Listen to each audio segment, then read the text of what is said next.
Hello दोस्तों, स्वागत है आपका हमारे यूट्यूब चैनल एमएस मेडिसिन पर। और मैं बोल रहा हूं आपका दोस्त डॉक्टर मोहसिन हुसैन। दोस्तों, आज मैं आपके लिए फिर एक नए रोग से रिलेटेड नई वीडियो लेकर के आया हूं। दोस्तों, जैसा कि आपको पता है कि मैं किसी भी रोग के बारे में अगर बताता हूं तो पूरी पूर्ण तरीके से बताता हूं। ऐसा नहीं करता कि मतलब कुछ यूट्यूब पे चैनल हैं इस तरीके से कि मतलब लक्षण बता देते हैं, फिर कारण या फिर किसी आयुर्वेद इलाज बता देते हैं, घरेलू इलाज। मैं इस तरीके से नहीं बताता हूं। मैं आपको सारी बात पूरे रोग के बारे में बताऊंगा। तो आज मैं आपको साइटिका रोग के बारे में बताऊंगा। इसको दोस्तों लंगड़ी का दर्द भी कहा जाता है, या फिर कुलंगन का दर्द भी कहा जाता है, या फिर दोस्तों वायु पीड़ा भी इसको कहा जाता है। दोस्तों, आज मैं आपको इसके कारण, लक्षण और इलाज आप किस तरीके से और किस मेडिसिन से कर सकते हैं, इसके बारे में मैं आपको पूरी जानकारी दूंगा।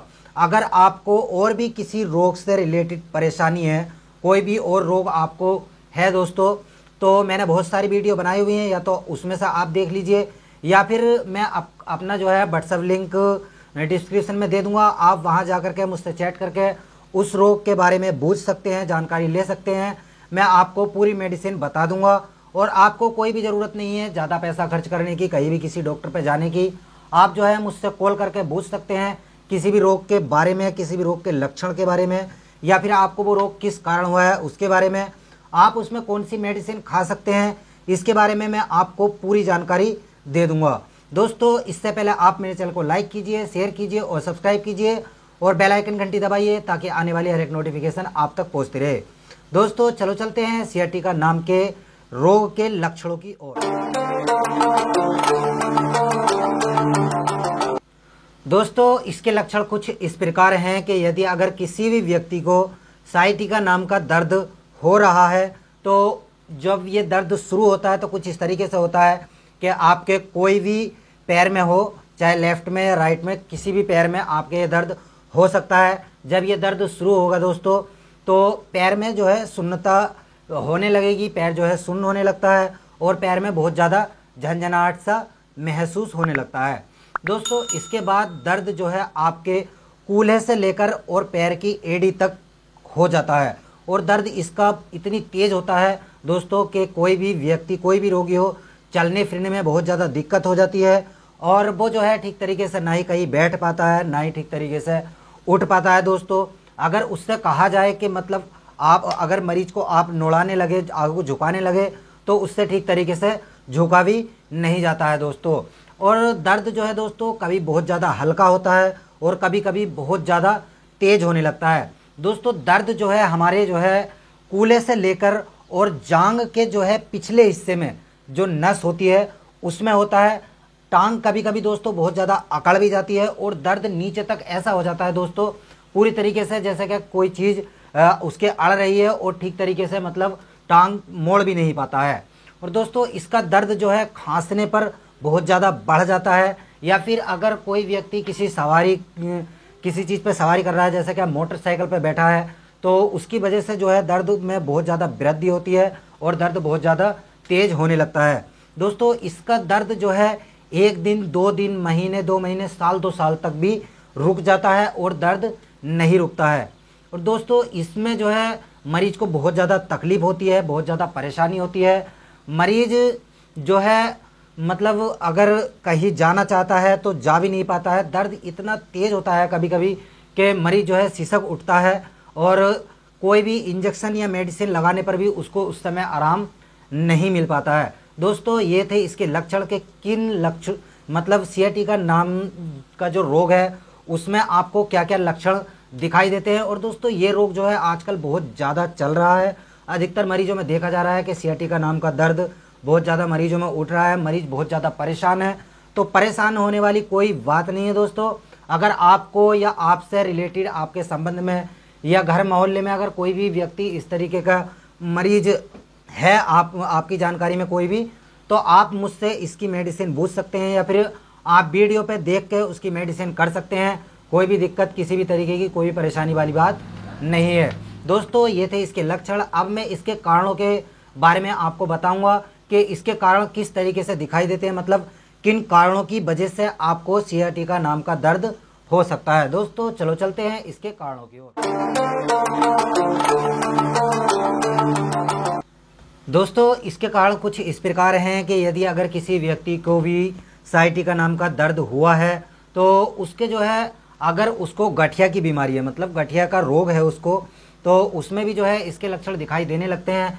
या फिर अगर किसी को चोट लगी है तो उस मतलब जांघ में अगर या पैर में अगर उसको चोट लगी है तो उसकी वजह से भी जो है साइटिका नाम का जो रोग है उसके लक्षण दिखाई देने लगते हैं।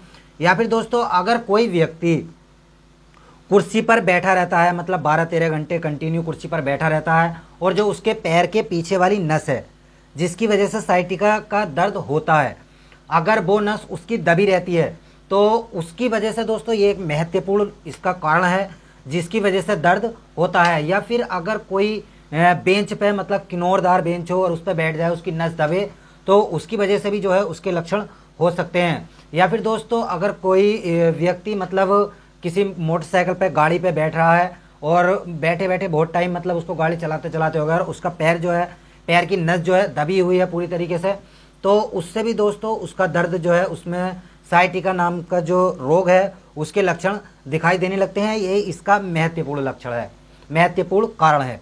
और दोस्तों ठंड लगने की वजह से भी दोस्तों इसमें इसके जो है लक्षण दिखाई देने लगते हैं।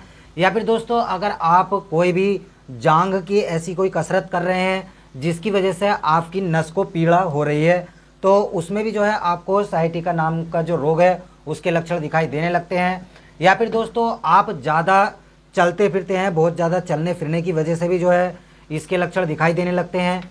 या फिर अगर आपको हड्डी की टीबी है, टीबी से आप पीड़ित हैं, तो उसमें भी दोस्तों जो है इसके लक्षण दिखाई देने लगते हैं। और दोस्तों इसके लक्षण जो है 30 साल से 50 साल की उम्र के बीच ही जो है ज़्यादा दिखाई देते हैं। या फिर दोस्तों अगर किसी भी व्यक्ति को मधुमेह की बीमारी है तो उसमें भी जो है इसके लक्षण दिखाई देने लगते हैं। दोस्तों ये थे इसके कारण कि किन कारणों की वजह से इसके लक्षण जो है दिखाई देते हैं और ये रोग पैदा होता है। अब दोस्तों मैं इसकी मेडिसिन के बारे में आपको बताऊंगा। आपको अगर ये रोग है तो आप इसकी मेडिसिन देख के आप अपना इलाज बिल्कुल सुकून के साथ घर बैठे कर सकते हैं। दोस्तों चलो चलते हैं इसके इलाज की ओर।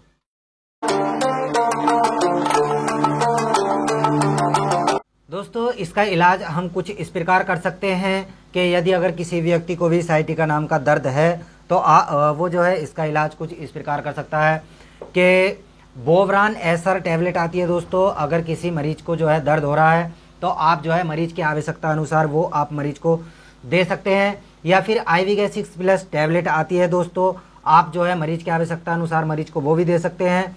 या फिर फ्लैक्सोन टैबलेट आती है, मरीज की आवश्यकता अनुसार आप मरीज को वो भी दे सकते हैं। या फिर डिक्लोरान टैबलेट आती है, मरीज की आवश्यकता अनुसार आप डिक्लोरान टैबलेट मरीज को दे सकते हैं। या फिर डिक्लोमोन टैबलेट आती है, वो भी आप मरीज को दे सकते हैं। या फिर दोस्तों जीरोडोल SP टैबलेट आती है, मरीज की आवश्यकता अनुसार आप मरीज को वो भी दे सकते हैं। दोस्तों ये थे इसकी टैबलेट, मतलब आप कौन सी टैबलेट दर्द में दे सकते हैं। ये सारी टैबलेट जो है साइटिका नाम का जो दर्द है उसके दर्द में काम में आती है और दर्द में बहुत ही जल्दी रिलीफ मिल जाता है। यदि अगर किसी व्यक्ति को भी कब्ज या गैस दवाई खा के बनती है दोस्तों तो आप उसमें जो है कब्ज से रिलेटेड कोई टैबलेट ले सकते हैं। कब्ज के ऊपर भी मैंने पूरा वीडियो बनाया हुआ है, आप जाकर उसमें देख कर कोई भी कब्ज की एक टैबलेट इसके साथ लगा सकते हैं। और दोस्तों कभी कभी इंजेक्शन लगाने की कंडीशन भी बन जाती है कि मरीज को बहुत ज़्यादा दर्द होता है, एकदम से रिलीफ नहीं मिल पाता है दवाई खा के, तो आप जो है उसमें इंजेक्शन भी लगा सकते हैं। इंजेक्शन दोस्तों आप डिक्लोनेक इंजेक्शन आता है 2 ml में, आप जो है मरीज की आवश्यकता अनुसार मरीज को वो भी IM दे सकते हैं। या फिर दोस्तों बोवरान इंजेक्शन आता है 1 ml में, आप जो है मरीज की आवश्यकता अनुसार मरीज को IM वो भी दे सकते हैं। या फिर न्यूरोकाइन प्लस इंजेक्शन आता है, आप जो है मरीज को वो भी लगा सकते हैं। या फिर दोस्तों SG पायरिन इंजेक्शन आता है 3 ml में, आप जो है मरीज की आवश्यकता अनुसार वो भी दे सकते हैं। दोस्तों इनमें से कोई सा भी इंजेक्शन आप जो है मरीज को लगा सकते हैं। और इसके बाद दोस्तों आप इसमें ट्यूब कौन सा यूज करें, ट्यूब के बारे में मैं भी आपको बता देता हूँ। दोस्तों डिक्लोसन ट्यूब आता है, डिक्लोसन क्रीम दोस्तों, जहाँ मरीज के दर्द है, मतलब पैर के पिछली तरफ जो दर्द है नस में, उसके आप जो है सुबह शाम इस ट्यूब की उसके मालिश करिए, बहुत ही जल्दी रिलीफ मिल जाएगा। या फिर एक्स जेल आता है, एक्स जेल क्रीम, आप जो है वो भी मरीज को जो है उसकी भी मालिश कर सकते हैं दोस्तों। इसमें जो है आप 5 साल से ऊपर का व्यक्ति कोई भी है, बच्चा है या बच्ची है कोई भी, आप जो है इस जेल की जो है मालिश कर सकते हैं। इससे कोई भी किसी तरीके का नुकसान नहीं होगा। या डिक्लोविन जो है डिक्लोविन जेल आता है, डिक्लोविन क्रीम आता है दोस्तों, आप जो है वो भी मरीज की जो पीड़ित हिस्सा है वहाँ पे आप लगा सकते हैं दोस्तों। अब बात करते हैं इसके सिरपों की कि आप इसमें सिरप कौन सा पी सकते हैं। तो मैक्राबिन सिरप आता है दोस्तों, आप जो है सुबह दोपहर जो है मरीज की आवश्यकता अनुसार मैक्राबिन सिरप मरीज को देते रहें दोस्तों। ये थे इसके इलाज के बारे में, सारी मेडिसिन मैंने आपको बता दी है, इंजेक्शन भी, ट्यूब भी, और जो है आप इसमें कौन सा सिरप जो है आप मरीज को दे सकते हैं और टैबलेट कौन सी दे सकते हैं। लेकिन दोस्तों एक चीज़ का हमेशा ध्यान रखना कि जितनी भी दवाई मैंने बताई है इन सब दवाइयों का जो है आप किसी डॉक्टर से सलाह लेकर उपयोग करें, या फिर आप मरीज, अगर आपको नॉलेज है तो आप मरीज की आवश्यकता अनुसार मरीज को ये डोज दें। या फिर दोस्तों मैं अपना जो है व्हाट्सएप लिंक डिस्क्रिप्शन में दे दूंगा, आप जो है मुझसे चैट करके पूछ सकते हैं किसी भी रोग के बारे में, या फिर साइटिका का रोग अगर आपको है तो उसके बारे में आप मुझसे पूछ सकते हैं। मैं आपको आपकी आवश्यकता अनुसार ही डोज इसी में से बता दूंगा कि आपको कितनी डोज लेनी है दोस्तों। उम्मीद करता हूं कि आपको मेरा वीडियो बहुत अच्छा लगा होगा। धन्यवाद।